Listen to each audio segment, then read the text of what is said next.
अस्सलाम वालेकुम रहमतुल्लाहि वबरकातुहू। क्या आप भी इस कन्फ्यूजन के साथ हैं कि अक्सर एकेडमी और हयात बायोलॉजी दो अलग अलग इनिशिएटिव हैं? कन्फ्यूजन तो अब आपने सुन लिया, उसका जवाब सुन लीजिए कि हयात बायोलॉजी, अक्सर एकेडमी दोनों भी एक ही यूनिट है।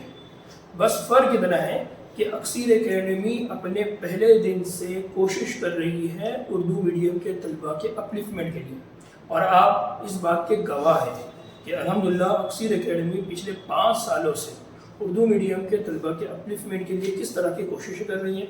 जहाँ पर आप देखेंगे कि वो नोट्स बनाए हैं, वीडियोस बनाए हैं, क्वेश्चन पेपर बनाए हैं, ऐप बनाई है। तो अल्हम्दुलिल्लाह ये सारे काम अक्सर एकेडमी के लिए किए गए हैं। हाँ, तो दूसरा कन्फ्यूजन हयात बायोलॉजी। देखिए, हयात बायोलॉजी का इनिशिएटिव ये उन्हीं तलबा के लिए किया गया जो अक्सर एकेडमी पर स्टडी करते वक्त बार बार हमसे ये गुजारिश करते थे कि सर, जिस तरह से आप उर्दू में पढ़ा रहे हैं उसी तरह से इंग्लिश मीडियम के लिए तलबा के लिए भी कोई इनिशिएटिव लीजिए। तो इसी को हमने मद्देनज़र रखते हुए अब हमने अक्सर एकेडमी का एक और नया इनिशिएटिव लिया है जिसका नाम हमने हयात बायोलॉजी रखा है।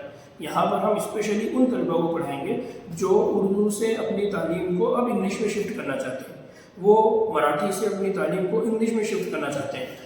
आप लोगों को बेहतर तौर पर ये पता है कि जब बच्चे इंग्लिश में अपनी स्टडी करने के लिए मूव करते हैं तो उनको टर्मिनोलॉजीज़ में बहुत सारी प्रॉब्लम आती है। तो ये जो प्रॉब्लम है, इस प्रॉब्लम को रिजॉल्व करने का नाम है हयात बायोलॉजी। तो उम्मीद है कि आपका ये कन्फ्यूजन दूर हुआ होगा। तो आपसे गुजारिश है कि हमारे इस यूट्यूब चैनल को, इंस्टाग्राम चैनल को फॉलो करें, सब्सक्राइब करें, शेयर करें और ज़्यादा से ज़्यादा तलबा तक हमारी वीडियोज़ को शेयर करें। अस्सलाम वालेकुम रहमतुल्लाहि व बरकातहू।